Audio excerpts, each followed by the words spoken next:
Baik, perkenalkan nama saya Maria Birsana dengan NIM 423304 dan teman saya Anissa Biba.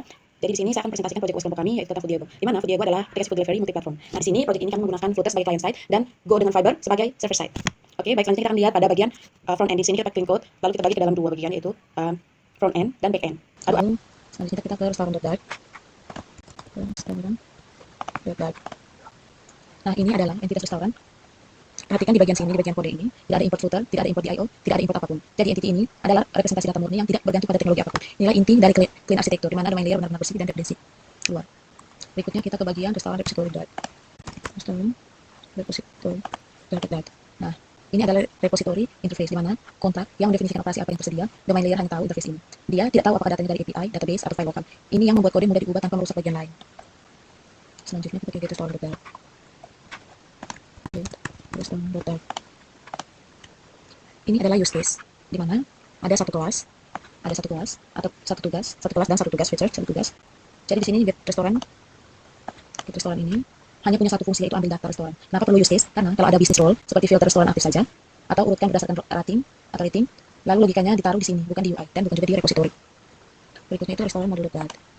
Restoran model.dart. Nah, ini adalah bagian model, di mana extend dari entity tapi punya kemampuan tambahan, yaitu from JSON. Saat terima restoran event, langsung init loading supaya UI tampil final setelah data dapat init loaded. Kalau ada error, init error. Ini initial loaded. Lalu berikutnya, kenapa di kode ini kami menggunakan block bukan set state? Karena dengan set state hanya ada di satu widget. Nah, kalau dua halaman butuh data restoran yang sama, harus panggil API dua kali dengan block. Jadi state ada di satu tempat dan bisa diakses dari mana saja. Jadi kenapa kami menggunakan block pada Food Diego apps ini? Karena kenapa kami menggunakan block, tidak menggunakan set state? Jadi sini alasannya itu yaitu karena dengan set state hanya ada di satu widget. Kalau dua halaman butuh data restoran yang sama, harus panggil API dua kali. Tetapi dengan block state ada di satu tempat dan bisa diakses dari mana saja.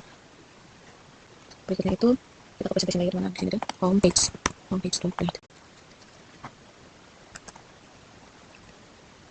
Nah, pada kode ini yaitu yang mengeksekusi saat lambrana dibuka, di mana di sini ada baris create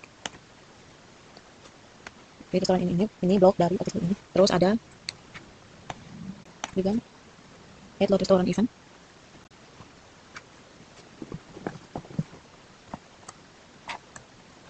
Di sini.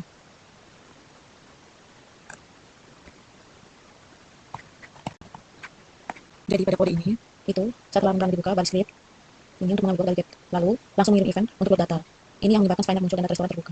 Lalu berikutnya di bagian atas widget builder, dan bagian bawah sebelum tadi itu, ini adalah block builder. Dia listen state dari restoran block dan rebuild UI setiap state berubah.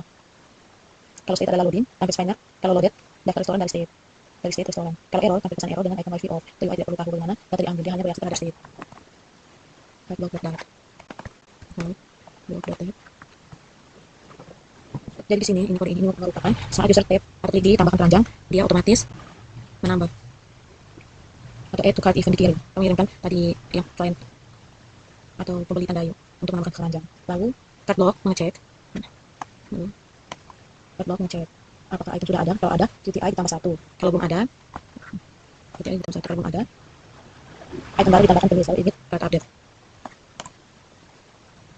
Lalu yang menarik dari cart block ini yaitu didaftarkan di main webber yang membungkus semua halaman. Jadi saat user tambah item di halaman file, widget dinamakan langsung update karena keduanya lisan ke cart block yang sama. Ini tidak mungkin dilakukan dengan state biasa. Berikutnya itu driver website application.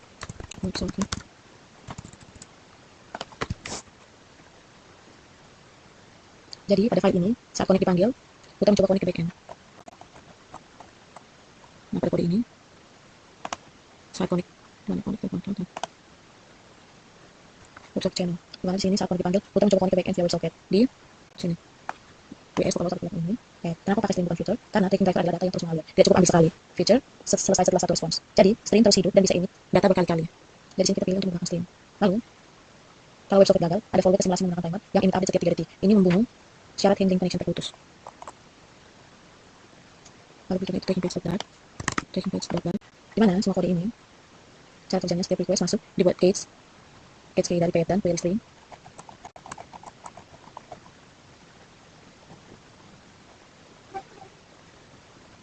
Jadi di sini cara kerjanya itu setiap request masuk dibuat cage key dari pet dan query string. Kalau key ada di cage dan belum expire, dari cage dan belum expire, maka langsung return dengan header xcage hit. Xcage hit. Tanpa proses apapun ini yang mengurangi beban server. Lalu berikutnya, kalau tidak ada cage, proses request normal, lalu simpan response ke cage. Header xcage miss menandakan data dari server langsung. Jadi pada bagian ini kita menjelaskan tentang backend, di mana pada bagian backend ini ada cmd, config, docs, dan internal. Jadi di sini kita lihat pada bagian internal itu, di mana ada header yang berfungsi sebagai controller, terus ada service, dia sebagai logic bisnisnya, kalau ada repository itu data akses atau akses data. Selanjutnya kita ke bagian Mingo. Di mana pada bagian Mingo ini, kode yang saya bawa ini, itu berarti setiap request melewati 3 layer itu melewati 3 layer. Pertama case malware, di mana case malware ini mengecek apakah sudah ada di case. Kalau ada, berarti dia langsung return. Dia langsung return, di sini dia mengecek apakah sudah ada atau belum. Jika belum ada, langsung return tanpa ke header lagi. Kalau tidak ada, jika dia mengecek tidak ada, maka dia langsung masuk ke bagian header. Kita masuk ke header. Nah, jadi pada file restoran header go ini, jadi kode ini dia hanya bertugas untuk menerima request dan mengembalikan respon. Dia tidak punya business logic, dia langsung panggil dari service. Selanjutnya kita masuk pada bagian service, di mana di bagian sini di kode ini, yaitu berisi business logic. Dia tidak tahu HTTP,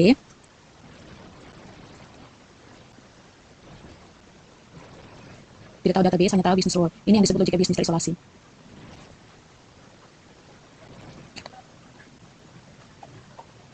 Sorry. Nah, pada kode ini dan ini, pada kode ini dan ini, itu berisi business logic. Tidak tahu HTTP, tidak tahu database, hanya tahu business rule yang disebut logic business terisolasi.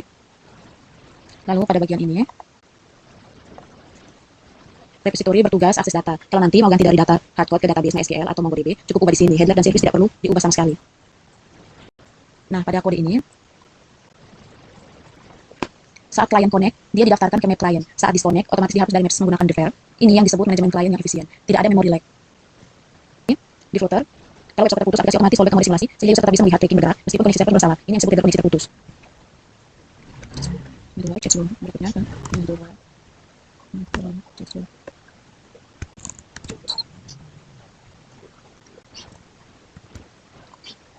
Cek dulu. Jadi pada bagian ini, cage key dibuat dari pet dan query string. Jadi API dari restoran dan API restaurant burger punya cage berbeda. Kalau ada cage langsung return tanpa proses apapun. Ini yang mengurangi beban server.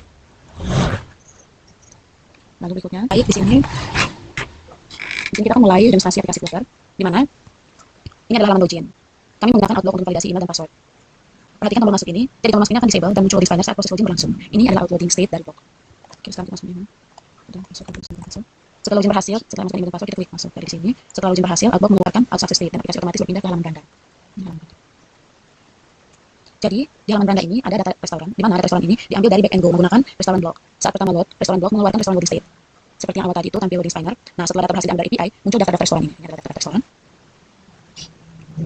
Data ini juga disimpan ke cage menggunakan Hive. Jadi, kalau internet mati, data masih bisa ditampilkan secara cage local. Di sini kita akan klik salah satu restoran.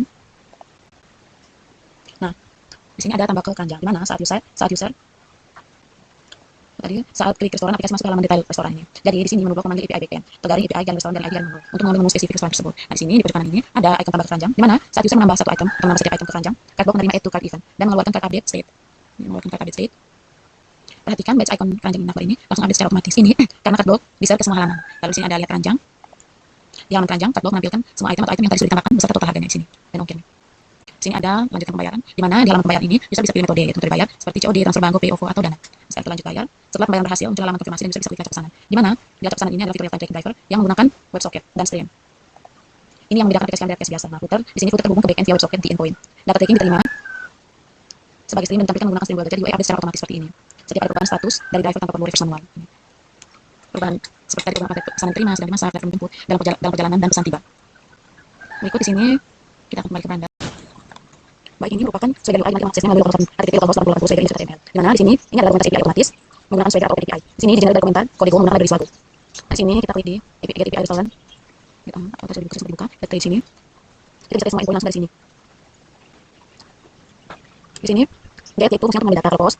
Dia fungsi data kalau post untuk membuat order baru, lalu put untuk update status, delete untuk menghapus. Menghapus data order seperti order ke bawah. Dan di sini kita bisa lihat. Nah, di sini access miss. Nah, di sini muncul access miss. Perhatikan kita access miss ini dari pertama artinya data yang dari server. Nah, sekarang kita coba execute lagi. Nah, di sini sudah exchange key, di mana artinya data yang kedua yang sudah kita ini dia sudah mengambil dari cache. Di sini tadi sudah di sini kita coba di Windows. Di mana try filter run di Windows.